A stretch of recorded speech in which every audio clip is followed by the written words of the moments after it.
Votre invité à présent dans la grande interview en direct sur Boursorama et sur YouTube, c'est l'économiste Patrick Artus, conseiller économique chez Osiam. Bonjour Patrick. Bonjour David. Bon, le report de la réforme des retraites est une hérésie. C'est ce que nous dit ce matin Patrick Martin, le président du MEDEF, dans le Figaro. Il a tort ou il a raison? On a un problème démographique. La réforme des retraites, ce n'est pas tellement que les retraités français gagnent beaucoup plus que les retraités étrangers. C'est nécessaire parce que la démographie va continuer à se dégrader. Aujourd'hui, il y a très précisément 1,67 cotisants au système de retraite par retraité. Et en 2050, il y en aura probablement autour de 1,3. Et donc si on ne fait rien, on va avoir un déficit absolument monstrueux du système de retraite en 2050. Donc la Cour des comptes l'a estimé avant gel de la réforme, vous l'évoquiez à l'instant avec Jean-Marc Vittori, à 30 milliards d'euros, mais ça sera nettement plus. Et c'est insupportable comme niveau de déficit du système des retraites. Le problème, c'est le vieillissement ne fait pas que des déficits des retraites, il fait des dépenses supplémentaires pour la santé et la dépendance. Les dépenses de santé croissent énormément avec l'âge, donc plus vous avez une population âgée, plus elle dépense de la santé. Et donc, ce scénario où on laisse la démographie tirer vers le haut à la fois les dépenses des retraites et les dépenses de santé, il ne passe pas, quoi. Je veux dire, à un certain moment, il va falloir qu'on réalise qu'il va falloir avoir une réforme globale de la protection sociale. Sinon quoi? Le déficit ne sera plus finançable. Ou alors, on continuera à privilégier les dépenses de protection sociale sur les autres dépenses. C'est-à-dire qu'on ne fera pas les dépenses d'éducation, les dépenses d'investissement dans la transition énergétique, les dépenses d'investissement dans le numérique qu'il faudrait faire. Et d'ailleurs, c'est une caractéristique très très claire des décisions de politique économique en France depuis longtemps.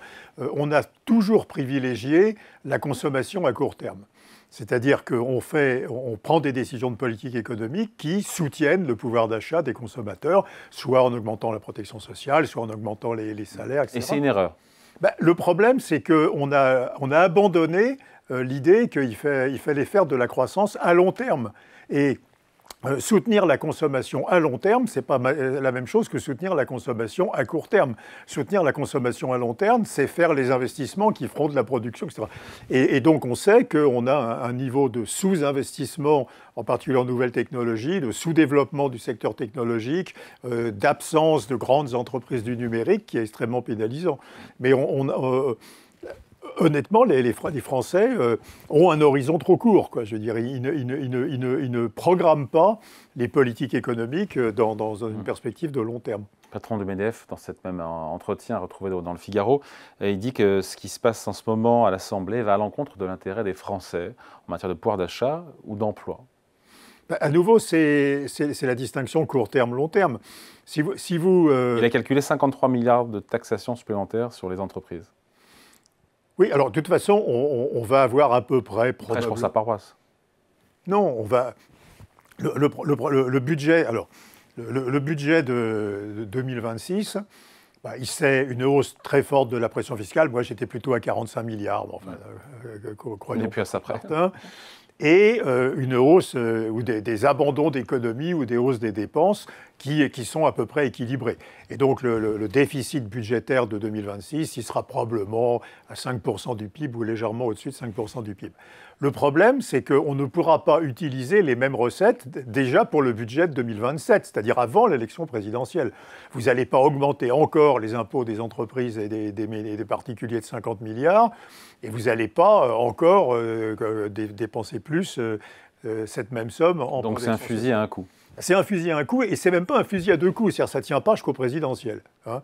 Et donc, autant il y aura un compromis sur le budget de 2026 qui est un mauvais budget, enfin, je veux dire, mais on ne peut pas imaginer utiliser la même méthodologie en 2027. Quoi. Vous ne pouvez pas à nouveau augmenter la pression fiscale de 2 points chaque année. C'est un mauvais budget, mais mieux vaut avoir ce mauvais budget-là que de ne pas avoir de budget, et donc privilégier la stabilité gouvernementale, politique, quel qu'en soit le coût économique. C'est votre thèse, ça?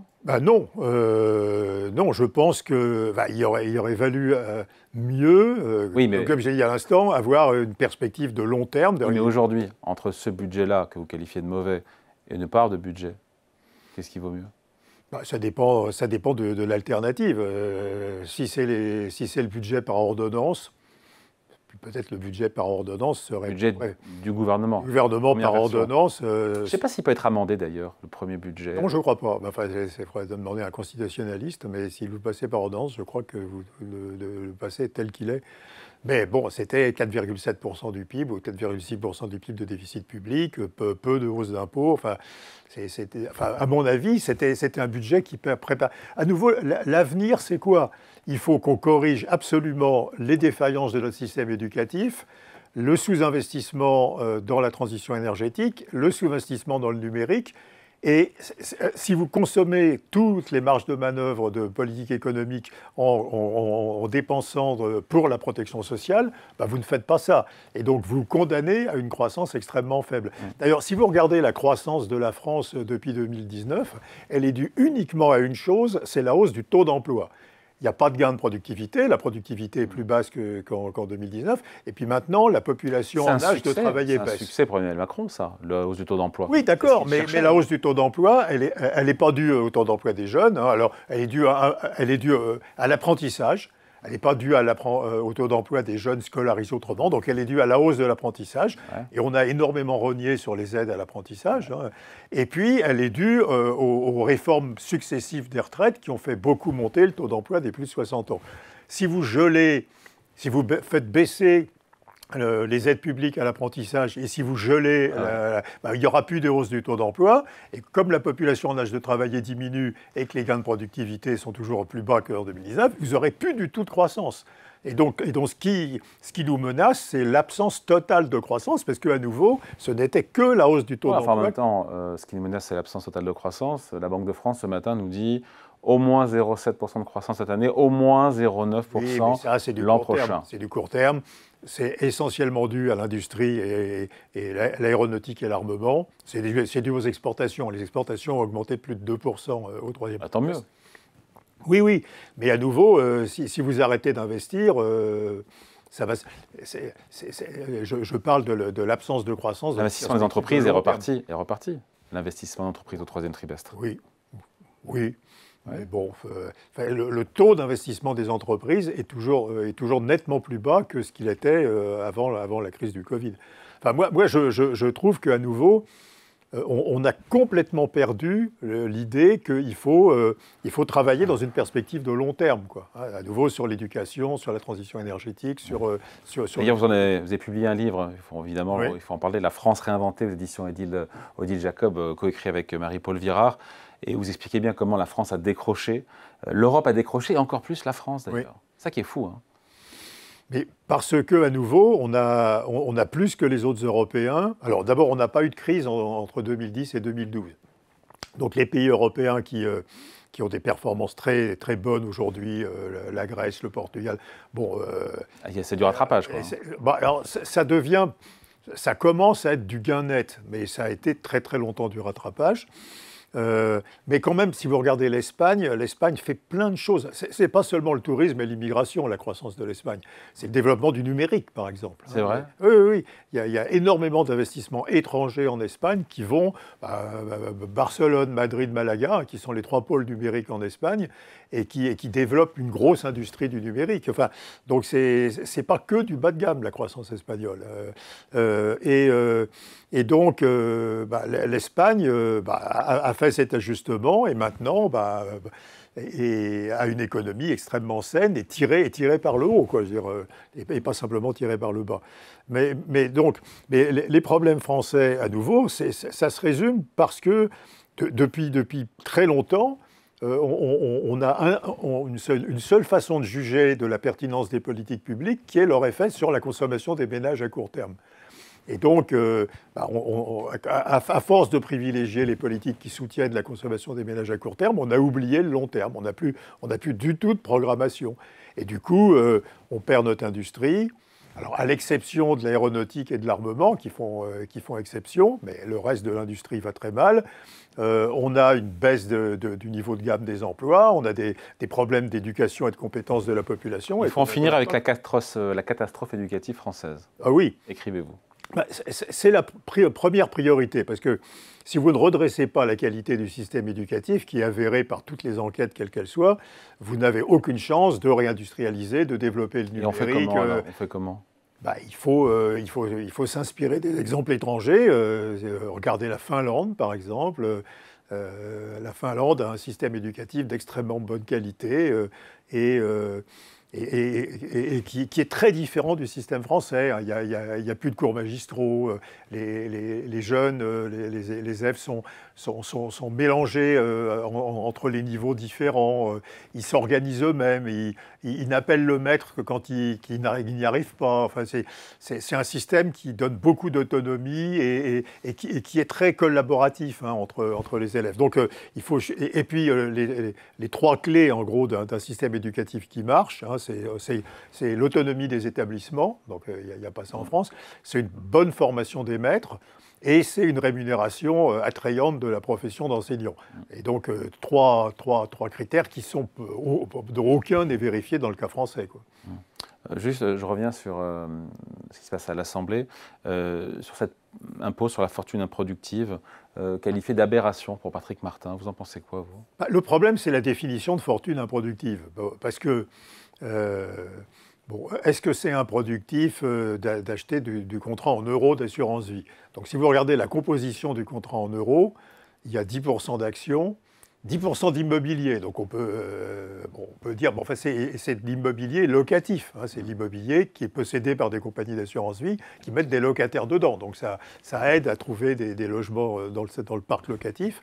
Et puis, 80% ou un peu moins de 80% d'obligations, mais 2/3 d'obligations d'entreprise. Et on dit que c'est l'État français que ça finance. Non, c'est un tiers d'État français, 2/3 d'obligations d'entreprise. Donc, ce que finance le fonds en euros, c'est, si vous faites la somme des actions et des obligations d'entreprise, c'est plus que la moitié du fonds en euros. Donc, le fonds en euros est productif, quoi. Il n'est pas improductif, c'est pas de la fortune improductive. Donc, il n'aurait pas fallu... soit il faut appeler autrement cet impôt, il faut dire qu'on taxe toute la fortune, quoi. C'est l'ISF, alors. Donc, c'est un retour à l'ISF. Bon, et puis, il y a des taux qui sont... l'assurance vie rapporte 2,4-5%. Quand vous prenez 1% sur un contrat d'assurance vie... c'est le taux d'impôt sur la... Vous prenez 40%... Il était progressif avant, d'ailleurs, ce taux. Il était progressif, oui. Là, il est plus progressif. Donc, c'est assez bizarre. En gros, peut-être qu'il sera abordé en seconde lecture, mais cet impôt sur la fortune nouvelle, improductive, c'est un impôt anti-redistributif. Parce que par rapport à l'ISF ancien, il taxe plus les classes moyennes supérieures et moins les très riches. Juste, je me place du point de vue de l'investisseur étranger, qui depuis maintenant plus d'1 an voit une dissolution à l'Assemblée nationale, qui voit des gouvernements chuter de manière répétitive, la suspension de la réforme des retraites quand tous les pays européens, eux, avancent, des projets de taxes dans tous les sens. Quelle image renvoie la France aujourd'hui auprès des investisseurs étrangers, que vous croisez d'ailleurs? Oui, ils sont curieusement pas très pessimistes. Alors, à nouveau, ils ont un horizon très court. Donc, personne dans le monde des investisseurs n'a un horizon qui va jusqu'à l'élection présidentielle. Et donc, ils privilégient la stabilité à la pertinence des politiques. Donc, la pire chose qu'ils craignent, c'est la chute. Ça donne raison à Sébastien Lecornu. Du point de vue des investisseurs, en tout cas en obligations, alors le marché action français est à la traîne du marché action européen. Mais du point de vue des investisseurs en obligations, on a un spread de taux d'intérêt avec l'Allemagne qui est redescendu à 75 points de base aujourd'hui, donc il était au-dessus de 80. Ils sont plutôt rassurés par le fait que ce gouvernement va durer. Donc ils privilégient la stabilité et ils ne pénalisent pas le côté négatif des politiques économiques. Bon, je crois que c'est... à nouveau, les investisseurs sont aussi très court-termistes. Si vous avez une hausse de la pression fiscale forte sur les ménages aisés et sur les entreprises, il y aura moins d'investissements. Il y aura si vous avez pas de capacité publique à soutenir l'investissement dans le numérique, etc., ben, il y aura moins d'industrie numérique. Enfin, tout ça est une mauvaise nouvelle à long terme, comme j'ai déjà plusieurs fois dit. Mais à nouveau, les investisseurs ne sont... ce qu'ils craignaient surtout, c'est l'instabilité politique, quoi. Et donc, a priori, ils pensent que ce gouvernement va passer le cap du budget et du budget de la sécurité sociale et va durer au moins 1 an de plus, quoi. Donc le problème, si je résume, le problème numéro 1 de la France aujourd'hui, c'est quoi? C'est l'instabilité politique, c'est l'injustice fiscale, c'est la dérive des comptes publics, c'est le fait qu'on ne produise pas assez pour pouvoir redistribuer derrière, c'est l'éducation. C'est quoi le problème? Alors, si je fais mon classement, c'est le système éducatif. La dégradation du système éducatif qu'on voit dans toutes les enquêtes. Il faudra mettre de l'argent? C'est une question d'argent ou c'est une question d'organisation? C'est une question d'argent. S'il faut mieux payer les profs. D'argent, il faut mieux payer les profs. Il faut mettre de l'argent dans les petites classes, dans la maternelle et le début du primaire. Il faut mettre de l'argent dans les universités. Les universités françaises sont très pauvres. Et c'est une question d'organisation. À nouveau, autonomie des établissements, changement radical des méthodes d'enseignement, etc. Donc ça, c'est le problème numéro 1, parce que si on ne règle pas ce problème, on ne règle aucun des autres problèmes. Le problème numéro 2, à nouveau, c'est l'horizon des hommes politiques et des assemblées nationales, quoi. C'est cet horizon qui est systématiquement court, qui ne prend jamais en compte le long terme, quoi. C'est depuis des années. Donc, et ça, c'est un vrai problème. Quand vous regardez, c'est un problème qui est plus aigu en France, mais c'est un problème européen. Quand vous regardez ce qu'a fait la Chine depuis 20 ans, ils pensent qu'ils ne perceront jamais sur la voiture thermique.